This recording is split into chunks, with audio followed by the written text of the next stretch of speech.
We did it. We won. God was angry. Dog. Woof! Good. If you're having It's heading for the game world. What? Do not let them on the planet! Do you hear me? The gay world. Ah. Oh my god, that's Piccolo. That's amazing. Now get out of here. Make sure we can harvest I just that. Oh my realized god, that is Piccolo.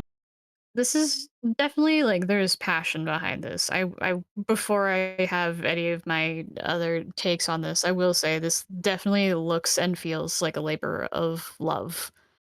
So what are your thoughts at a glance? I don't think this is going to be a show for me, admittedly. I can see what they're aiming for, and I applaud them because I think the concept of basically Final Fantasy VII, but like I haven't played the remake or anything, but I got spoiled for some stuff where it's like Final VII's remake has Sephiroth basically like know a different timeline or see how the timeline works and is trying to in his own way change things. And I think the vibe and the concept of that is actually quite interesting.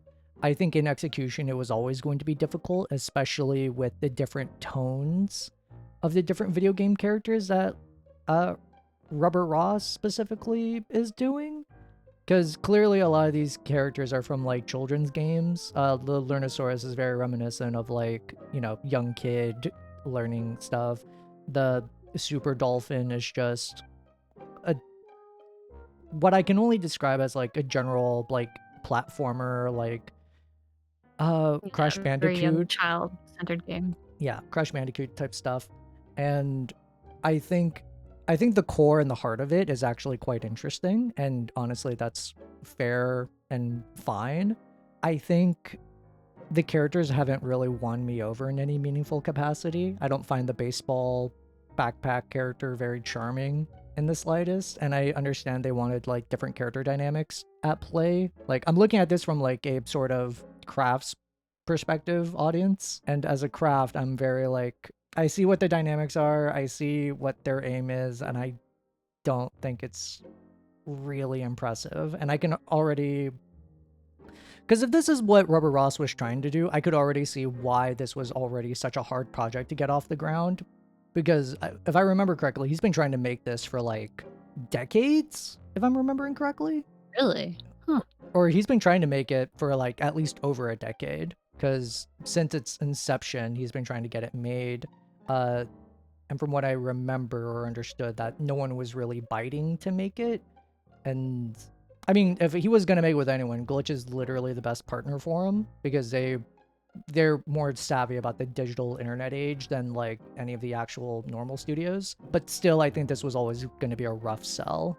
I'm curious to see where it goes. I think if they put out another episode, I'll give it a shot. That said, like, it's a very stark departure from the other shows that Glitch has put out or partnered with for sure. Mm.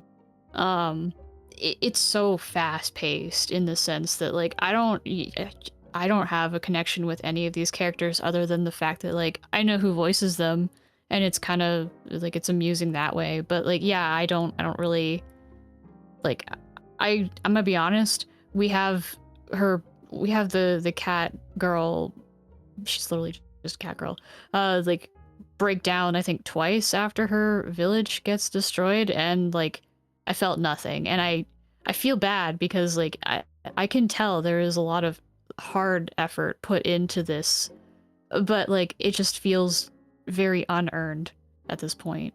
Like I'm just not sold on caring about any of them from this, as you were talking about, and like it feels bad. I feel guilty about that. I want to like this, I really do. Yeah, but I'm just not. It's not giving me what I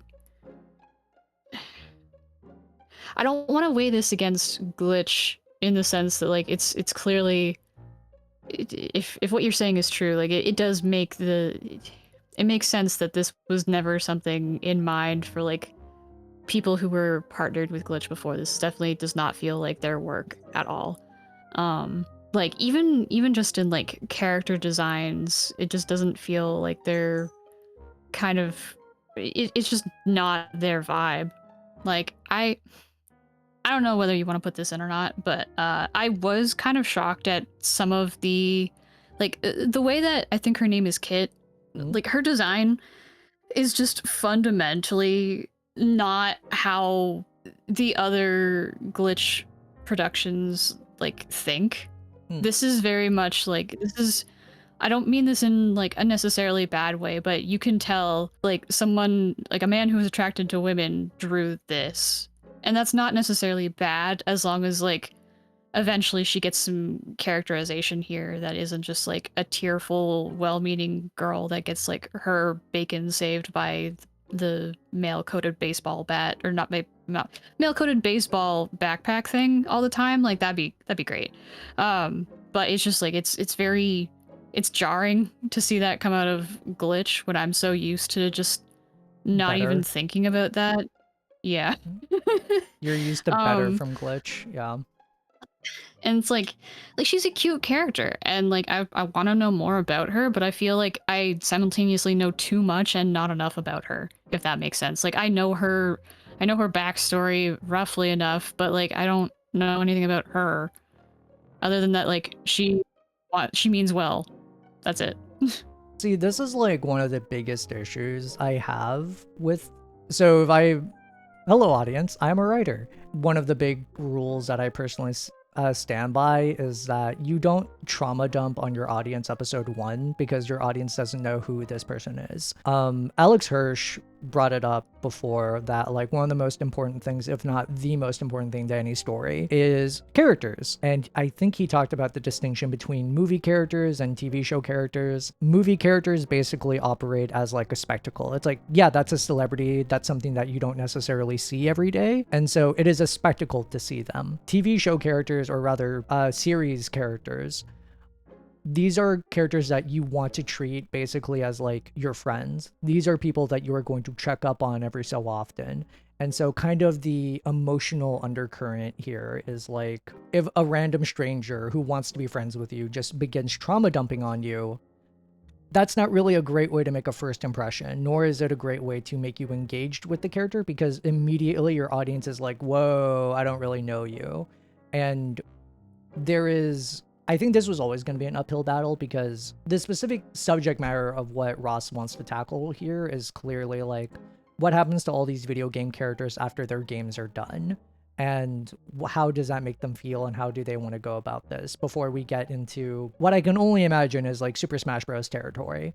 And I think that was always going to be hard. And I think if I were to, not that I would ever be asked, but if I ever had to give like a major piece of advice when writing this specific pilot episode, because I think Glitch is currently waiting to see if they want to give this show more episodes.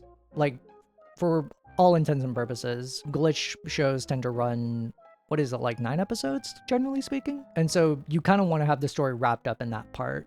And if that's the case, I would have heavily advised having the pilot focus mainly on Kit. Because we know the archetype of what Kit is. Like, she's the spunky, go-getter hero girl that's, like, everyone loves her and is, like, generically popular. But that's just her archetype.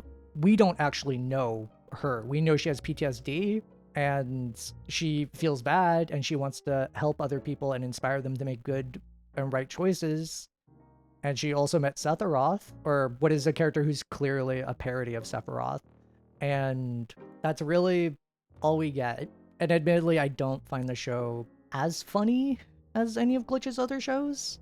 I think this show is it is what it is, and I commend it for that, but I also, like, it's clearly an action show, it's clearly a comedy, it's trying to be very in-depth and heartful, but I'm just not feeling attached. None of the characters are really grabbing me in a way, and I think it doesn't help that I find like over half the cast not very charming. In fact, I find them a little bit annoying. The closest this show gets to like a good genuine heart moment is when Kid is talking to Flappers and is like, hey, it's not your fault, you just did what you thought was right, blah blah blah.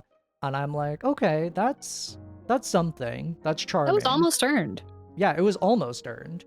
But like doesn't. And in all, like, and this is probably going to be the rudest thing I say about this entire thing. I think the show will continue to get made, not because it earned it by any virtue of its own merit, but because people love the Game Grumps and people love Rubber Ross and people love Aaron Hansen.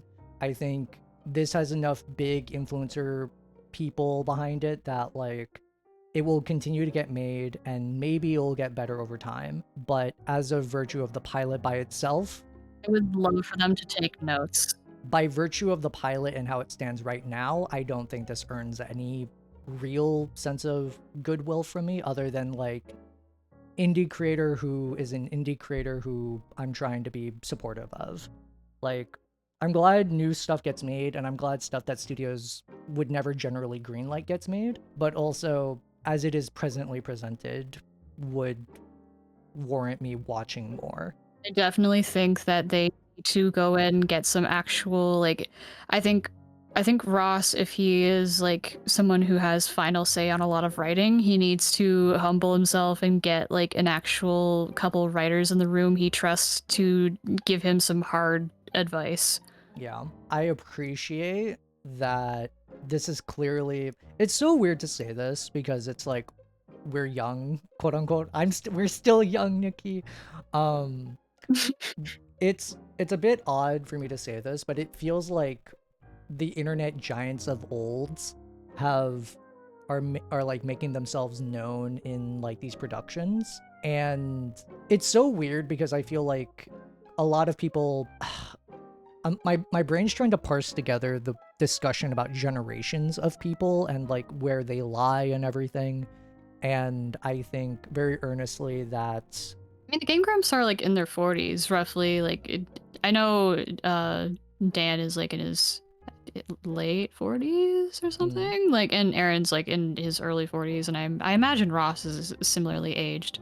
I'm not sure, yeah. but they're squarely in like millennial age territory. Yeah. And like we saw them rise up. That kind of explains the character design of Kit and like the general humor and the She's very DeviantArt. it's I mean that in like a compliment. Like it's cute. It's of its era, and Yeah. the sentiment I wanted to come across with is that like maybe their time has passed a little bit, because like somewhere in this episode or at the very end they said in loving memory of Monty and Did they notice them? Did they know? I think all the internet giants of old probably all knew each other because YouTube at that time was a very closed circle space because there weren't that many people. But I just wasn't aware of Monty Ohm's connection to this all. yeah, Like, did he help work on the story or anything? I'm just a little lost on that.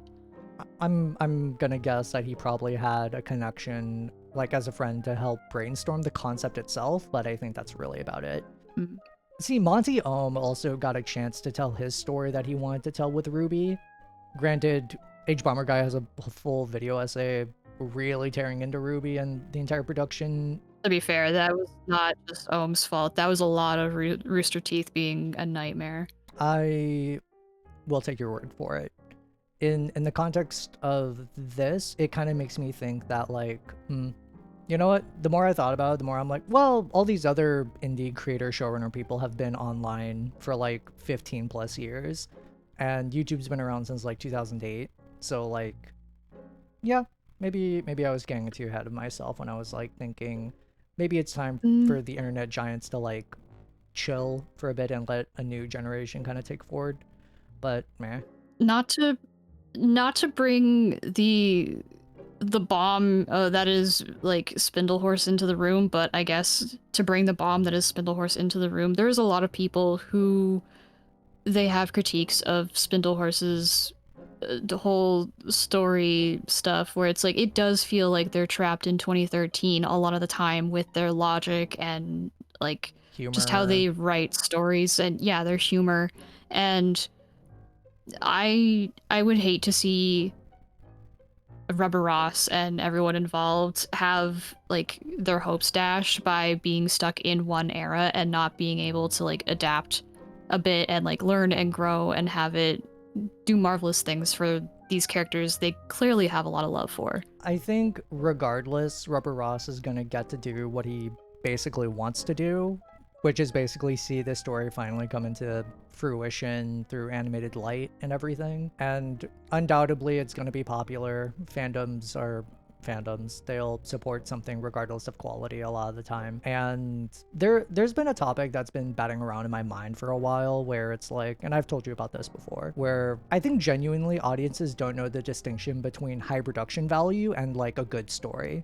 And I think this is almost like a kind of a prime example of like, wow, the production value of this show is fucking amazing. Like the amount of action scenes and sequences, the amount of like art that has gone into literally every single frame, the way that they match the aesthetic to like clearly, you know, video gamey stuff of that era. There was a lot of love put into this. There's a lot of love of old video game stuff put into this, and the production value to showcase that love is amazing. It's a shame that the final product is still what it is. And Yeah. that's the hard part about criticism, because you always sound like the bad guy whenever you have actual critique or grievances instead of just falling to your knees and worshiping. And I think the unfortunate thing as well is that like Flappers and the Dinosaur, I'm like, they're doing a 5-man band situation. You have the girl who is the heart, you have the ball who is like the intelligence, you have basically Flappers who's going to be the muscle. The learning dinosaur, He's kind of also the heart. A little bit like the heart though, because like he's helping her. she's leader. Ball is intelligence slash lancer because he's clearly a foil to everyone else's like general, let's go guys, we can do anything, like uppityness attitude. Yeah, purple dinosaur's the heart. That's my bad. But yeah, If they make another, I would watch it. I'm vibing with what you're putting down though, where I'm just like, I'm not over the moon about this. Though to be fair, I was not over the moon with the first episode of Digital Circus either. So really. I was like, yeah. I was not that impressed. And then like the second episode came around and I was like, oh, I get it. Okay, I see the vision. I really like conceptually what the first one did, and I think it sets the tone very well. And earnestly, if I were to give any critique, is that this episode should have just been about Kit, who she is, and her development process about everything. And then you tear her a new asshole, basically, and then destroy her world. And then we, as the audience, get thrown into the Gameoverse situation. That's what I would have personally preferred, but also, who knows, maybe Ross will surprise me. So I do want to ask you a question, because I think this is probably like the biggest question in regards to this entire situation to me. So Digital Circus is going to be ending in basically like a month from now, and Glitch in that meantime is going to need some new heavy hitters to come in, because like, not even a subjective opinion to say this, but like objectively, Digital Circus is the biggest indie animated show, period. Like just from viewer count alone, it is the biggest thing here. And so the new heavy hitters, right? Because right now we have Knights of Guinevere, we have Gaslight District, and now we have Gameoverse. And I guess my question is, do you think they can fill the void? I'm gonna be so real. As much as I love Knights of Guinevere, I do not think they will find the same amount of success as Digital Circus. I just don't think it's gonna happen. I think they'll at least get half of that, but like it does look like they're trying to fill the Digital Circus void with like several productions, is what it looks like, which is tricky sounding. Yeah. What do you think? Will they hit it? I think Knights of Guinevere, however it ends, is going to be really fun, like, or really interesting. I think in terms of like story, spectacle, and like character stuff, I think Knights of Guinevere is going to probably have the best writing, like just easily. Its concept is less jarring to try to make work, and its characters are very grounded, and it knows the tone it wants to go for, which is like anti-capitalist, anti-Disney type stuff. I think the one that's going to just wow me the most visually is probably always going to be the Gaslight District, because even in the pilot, I was just like, Jesus fuck, dude. Like, holy shit. Like, I'm going to watch Gaslight District alone by virtue of just how insane the artistic value in that is. With this, See, I wonder how many people genuinely have a love of the Game Grumps, because I know they've been around on the internet for a while. I never really bothered watching them when I was growing up with the internet. And so for me, I'm just judging them based on what I'm seeing here. And what I'm seeing right now is just, this is someone's clear baby passion project, and I'm just not sold. I hypothetically would be a prime candidate to be sold because I have a ton of nostalgia for Game Grumps. I grew up watching so much of their stuff, and I still do to this day. Dan and Aaron are my lifelong solo dinner buddies, where I'm just like, well, time to eat dinner alone, so Dan and Aaron go. But yeah, I want to love this more than I do, and I'm kind of shocked that I don't. Like, I'm torn. I want to be nice to this, but I can't lie. I am kind of disappointed with the writing aspect of this. By kind of, I mean I am disappointed with the writing. Yeah.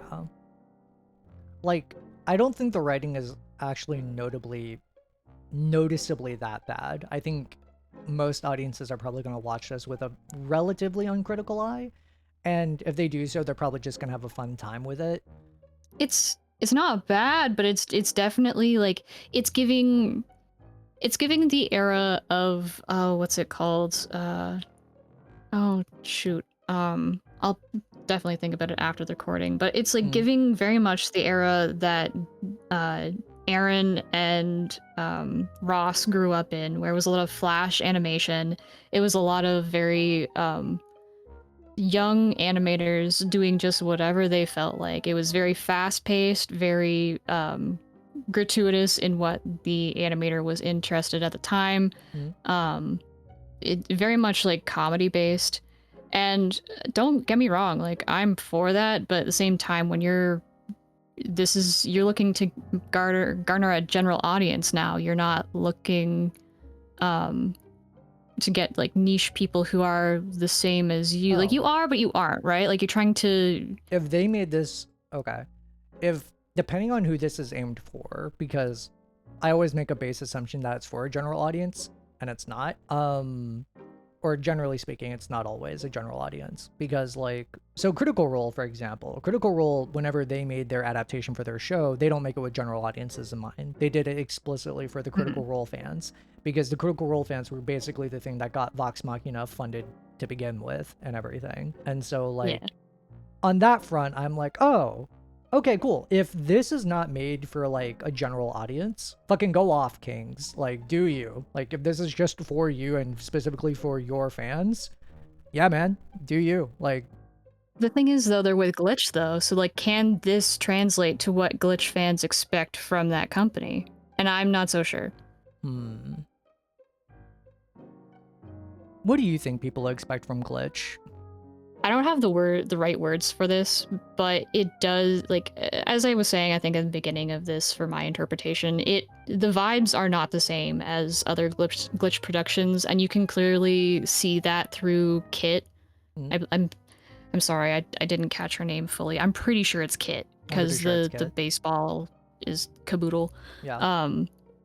But it just doesn't hit the same as the other ones, and that would be fine if we're not looking at like who this is being pitched to. Like, if it just doesn't, the framing is weird for me. Okay, I think I figured out what my main writing issue is tonally, and this is like notably only an issue with this specific one, and maybe it'll change in later episodes, which I don't know if they can, because now they've set the tone and the stage for what will be in the future. The show is very kid-friendly. The vibe of it to me is like, this is really cool if you're like 10 years old. And I don't mean that as like a derogatory thing. It's like you're 10 years old, your parents say, hey, don't curse, that's a no word. And then you hear somebody saying like, oh my god, they're so cool. They're so, but they know all the things that I like. And it's like, in the way that Devil May Cry is cool if you're like a 13-year-old boy. This is cool if you're like... I think it's so cool. I've never engaged with Devil May Cry literally beyond the show, and that one time we watched the pilot together. Alright, well, you're a little biased there. Try again. Okay. I I get what you're trying to say though. yeah, I'm being a nitpicky bitch. yeah. The show itself is very kid friendly, and I think that's one of the quiet assumptions I think I just uncovered about myself, but probably other people, which is that like when you look at a Glitch show, you're not expecting a show for kids. It's a show that kids can enjoy, but this is not made for them. This show feels like it's made explicitly for kids. It's definitely a younger audience than what I would expect from a Glitch production. Most Glitch productions, I'm kind of expecting anywhere between like 15 and up, generally speaking. This feels younger than that by like a noticeable margin. And of course, it's also made for people who follow the Game Grumps, so people who have like this kind of specific millennial, late Gen X upbringing is what I would say. I have a question for you. Mm. Did you, in the beginning, when they were explaining on the spaceship to the dinosaur what they were doing, like, did you fully understand it, or did it click in like afterwards for you, like what their mission was? I mean, the show is called GameOverse, or GameOververse is how I choose to read it, because GameOverse is, I think The Gameoverse. the Gameoverse is, anyway.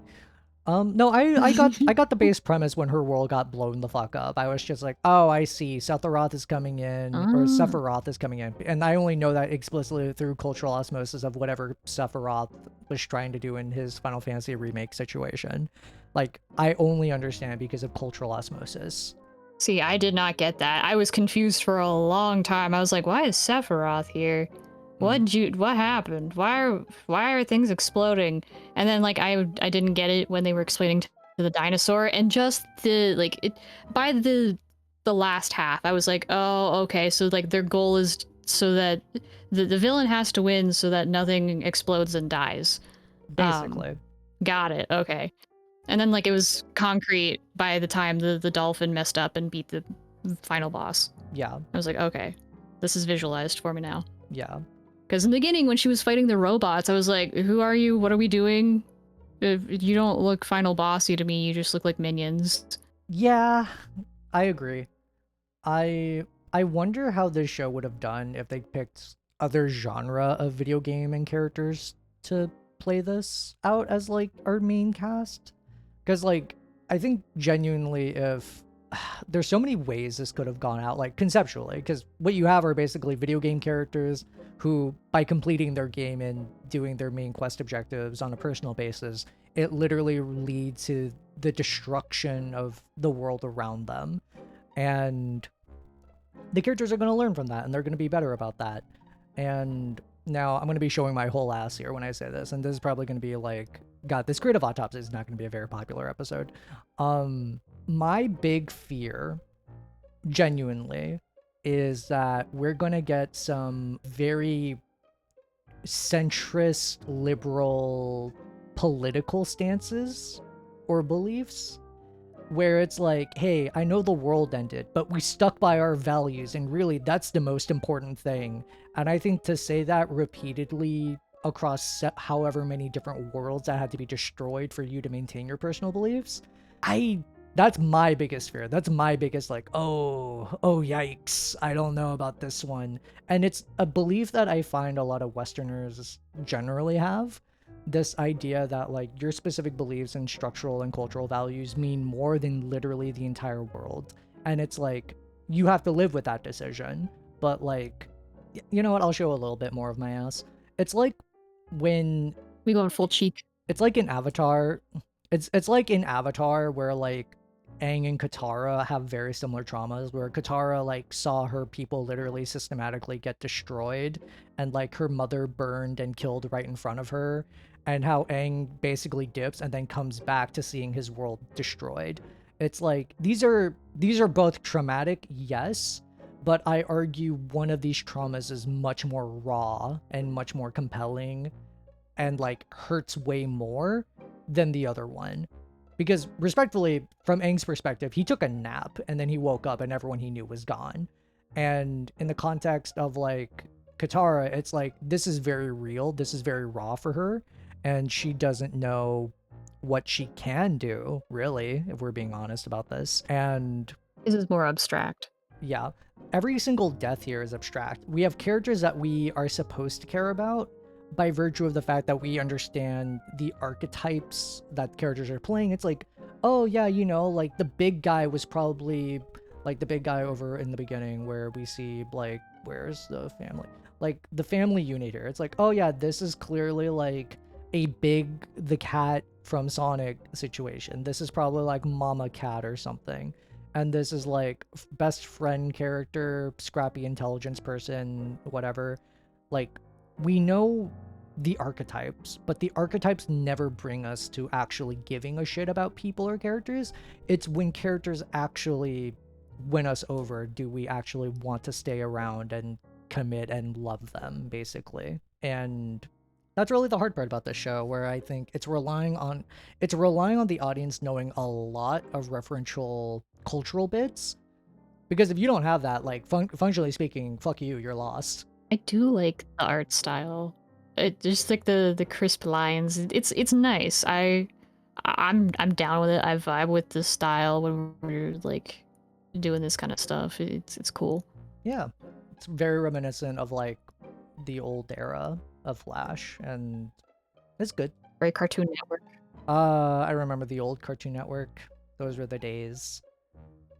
But yeah. I will say though, there are a lot of bikini girl stuff happening. Like everyone's kind of a bit of a bikini girl. Like we literally had two women in like bikinis, and it's like I'm not inherently opposed to this, but we immediately were just like the hips and bikinis. Damn. See, the annoying thing to me is that like there's no reason for them to be in a bikini. Like really look at the fish. Like okay, so where are you? Where are you? Because all the fish civilians, they weren't in like beach attire. They were just like in, I believe, in normal clothes. Either that or just straight up naked. There's no even like Kingdom Hearts logic for it either, where she has to change. Like there's no. Very, very explicitly, this is for general fan service, and I think that speaks about. It does make me uncomfortable. I mean, it's reminiscent of like the people of that era, where it's like, yeah, no, like this is. Okay. Yeah, these are just fish people. Yeah. No one's in a bikini. No one's in anything. This is just so that you could put her in a bikini for fan service. That sea slug has eyelashes. That might be a woman.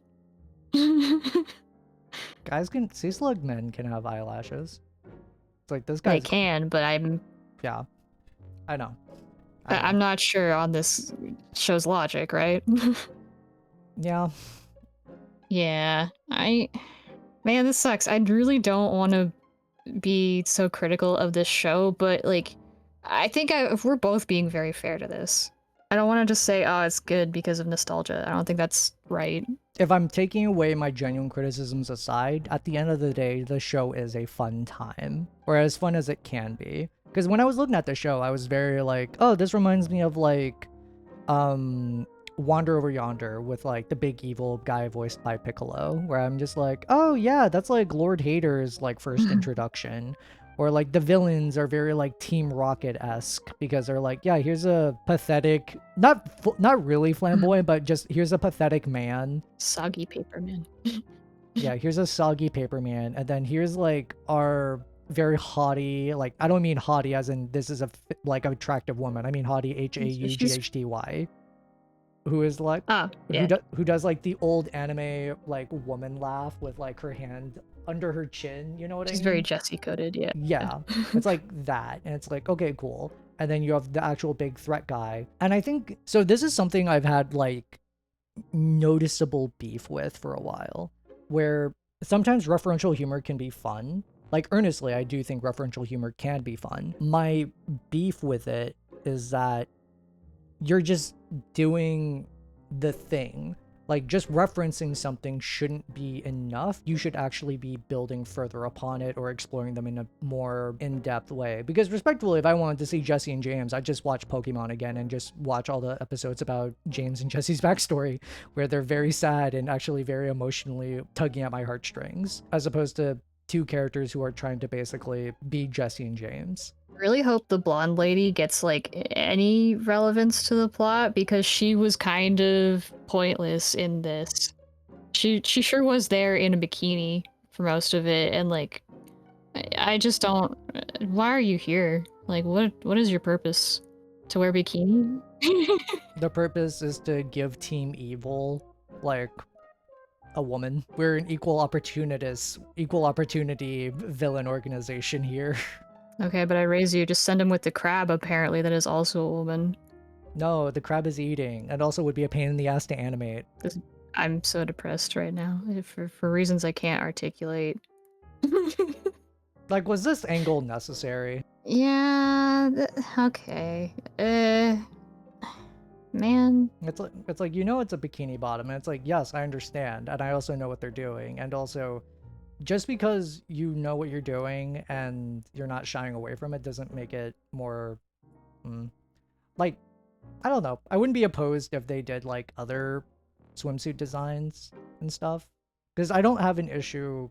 I have less of an issue with it because right now they're not winning me over with the character writing. And so if you're trying your best to win an audience over, you're trying to make her cute as fuck. You're trying to make her have some modicum of sex appeal, but still semi-respectable. And this does check all the boxes. But that's kind of most of what this pilot is. It's just kind of checking boxes. It's like, okay, did we explain the tragic backstory? Check. Did we have character dynamics who are very clearly different from one another? Check. Do we have the heart emotional moment between where our hero girl gets to have a heart-to-heart and show the audience why she's so cool and special and sweet, even though she's facing PTSD? Check. Like, this, a lot of this, I was just like checking boxes, and I think that's really sad for most stories where the point is to get lost and to get immersed in the project, as opposed to nodding along and being like, yeah, you're checking all the boxes of what is you're supposed to do anyway. This whole thing is very hips and ass focused for the two like girls and like the robot girl in the beginning, and it's like it's just kind of distracting, and I'm not used to that in Glitch. Like, I was living in bliss of like female characters just being characters, and I'm being dragged back into cold, shitty, really high reality. Yeah, I'm reminded of the discussion about like Harley Quinn when she's like Harley Quinn where she's played by Margot Robbie. There's a distinction between how she is dressed and treated when she is written or played with by a female director versus a male director, and this gives very male director vibes. But secondarily, there's like an additional element of like the last, like, Knights of Guinevere, largely helmed by probably the most notable woman in animation presently, and Digital Circus is also done by a woman. Weird as fuck. Yeah. Yeah. I'm not sure whether Goose is non-binary or not. I forget. I'm pretty sure it's I'm pretty sure she's trans femme. Huh. Yeah. There you go. But yeah. Yeah. This is very... It's such a downgrade in, like, characterization for people. Like, it's very reminiscent of, like, again, the era in which the people who made it are from, but that's not always a positive. It's like, we understand why, but we're not... Yeah. And it's like, Glitch, it has benefited greatly from centering, like non-men as, like, the core cast. And I just wonder, like... Will they be able to retain people when this is what they're given next? I think the answer, much to my dismay, the answer is yes. In part because Glitch has developed so much goodwill, and right now, with how they're doing their inner workings, they're reaching out to people who already have a big notable following but lack the productions or like the production pipeline to actually make their own projects. And so like the answer to that is why like we're veering out of we're veering out of the territory where I think Glitch is building goodwill on their own merits and now building goodwill on the, hey, we have Dana Terrace. Don't you like Owl House? Don't you like Dana Terrace? And so they're collaborating in such a way where their collaborations are smart. Like, objectively, it's a smart call to work with creators who already have a big following so that you can basically mix your followings together, so to speak.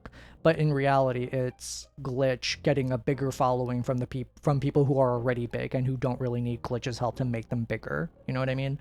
And so in this way, it's like Rubber Ross doesn't need people to follow him more. He already has that. Game Grumps doesn't need more people to follow them. They already have that. Glitch, meanwhile, is a company that at the end of the day is still constantly needing to grow. And so it's like, yeah, don't you want to see Rubber Ross, Game Grumps audience? Don't you want to follow us and see what else we're making? Kind of vibe. And again, there's no good, right, objective, moral, good answer here. But this is... I think genuinely everyone wants a project to stand on its own 2 feet and its own 2 merits. And this is a project, I think, if no one knew who Rubber Ross was and you just presented this, I don't think this would get another episode. Like, objectively, I don't think this would not have gotten literally beyond this if they did not have the followings that they did. And that's different, I think. Okay, so because this is tangentially related, you saw Iron Lung, right? Yep. How would you compare these 2 type of passion projects? I know they're different tones and I know they're different genres, but like vibes wise, what would you say, if any, there's a distinction in quality? Oh, there is a huge distinction in quality for just like in terms of like I know that Markiplier he worked with like another writer, at least one other, and like he didn't fly solo on it.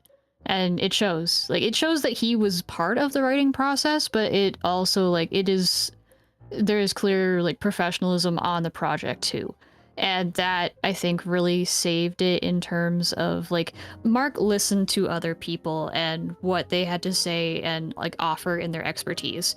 And I'm not so sure that this was helmed by someone who is primarily a writer first.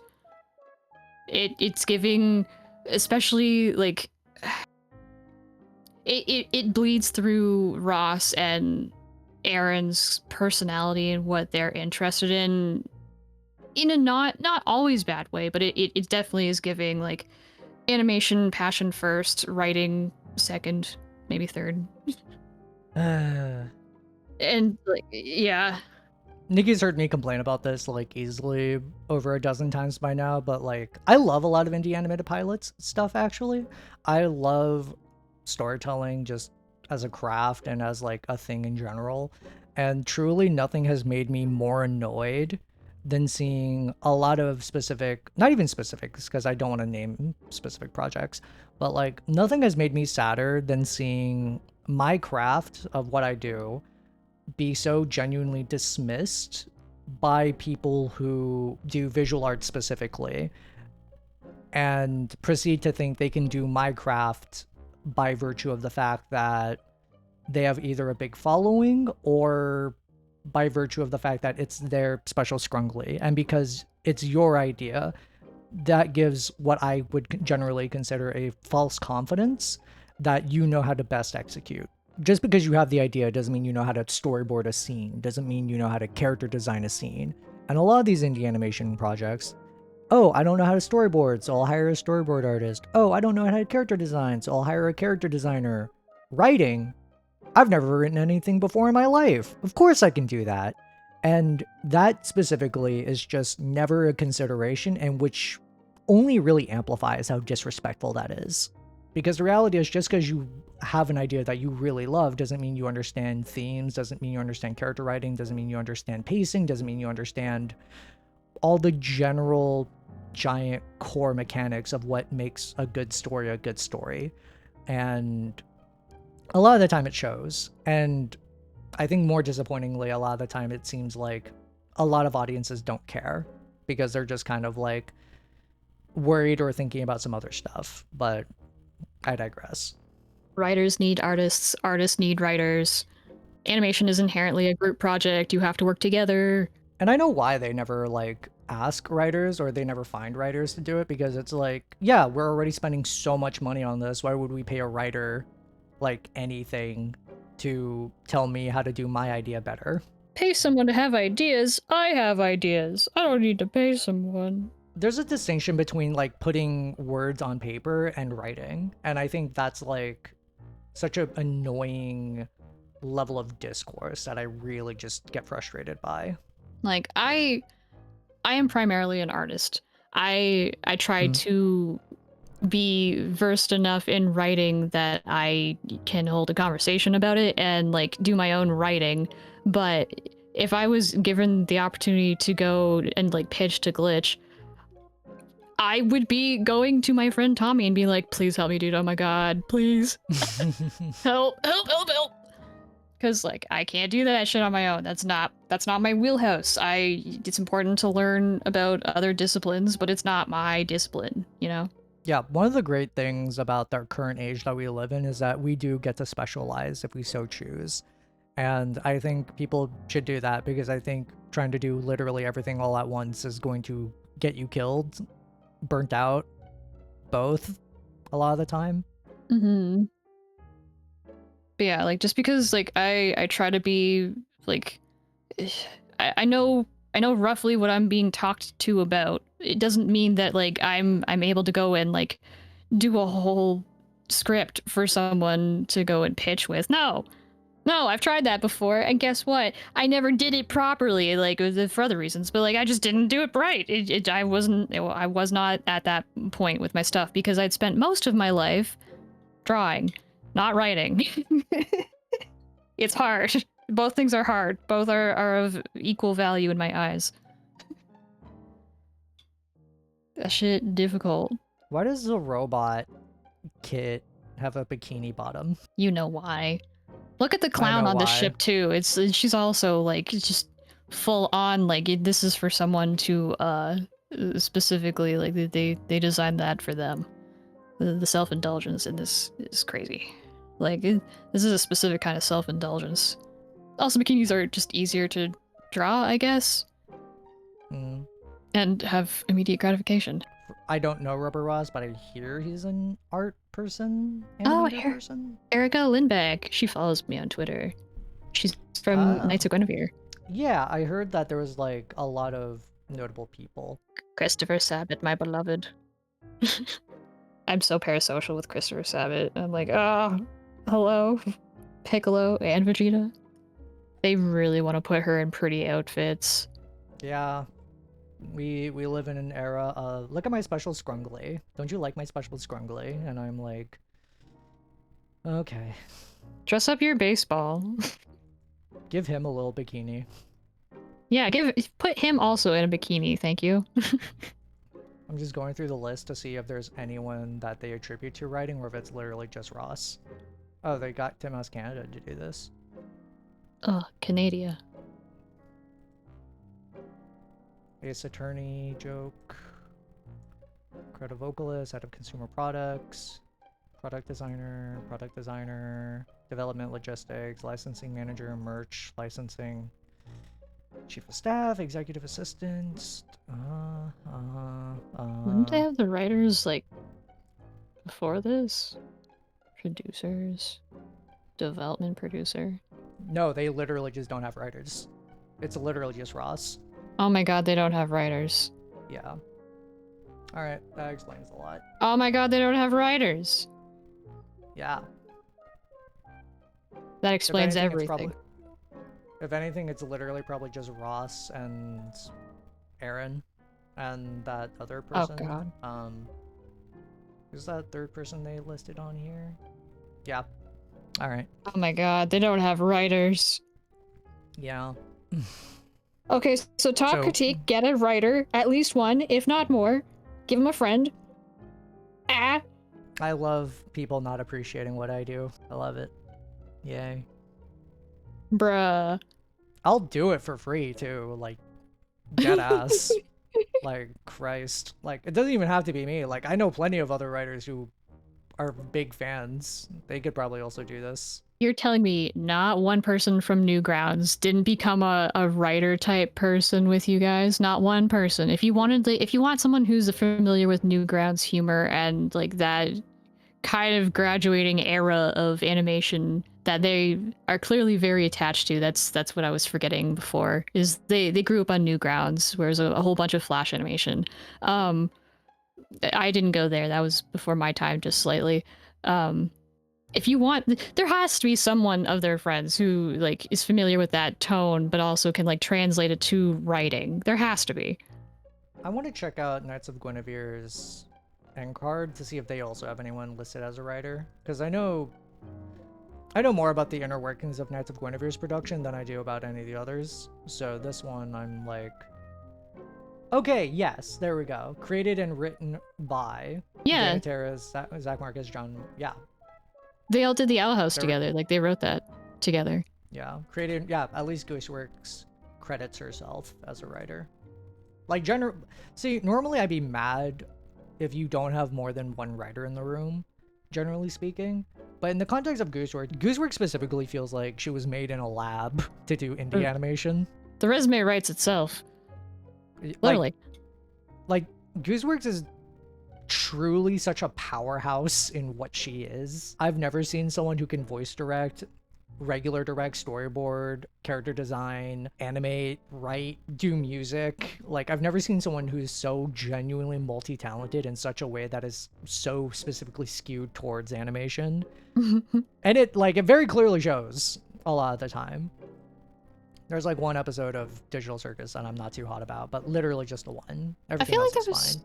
to be other people who were writing for Digital Circus, surely. Like, I don't know, she definitely was riffing with other people about it. Oh, yeah. I mean, you always have to have soundboard people who you bounce ideas off of to make sure it floats right. Yeah. And wow, I'm very surprised that Knights of Guinevere only has 19 million. Okay, well, GameOververse is fine. I think it was at like 40. Oh, no, it's only at 5. Okay. That's still, like, a success by all accounts. I could have... No, it's... Oh, no, definitely a success. I just thought it was at like 45 million or something. I thought I saw wrong. That's on me. I'm trying so genuinely desperately to find something I enjoy about this beyond the fact that it looks pretty, because I think just saying something looks pretty is kind of the biggest insult you can say to a story. It's so surface level at this point. It's so hard to really give it anything. Yeah. Like, it so clearly wants to be emotional, but I'm not seeing it. So there's two things I want to say about it. One is specifically about the PTSD. I think people who try to write PTSD who don't have PTSD or have not at the very least researched PTSD, I think there's no nice way to say it. I think genuinely they think it's like a hack to make a character more sympathetic. It's like, oh, this character has PTSD. Don't you feel bad for them? Aren't they more complex as a character now because they have PTSD? And genuinely, I'm like, no.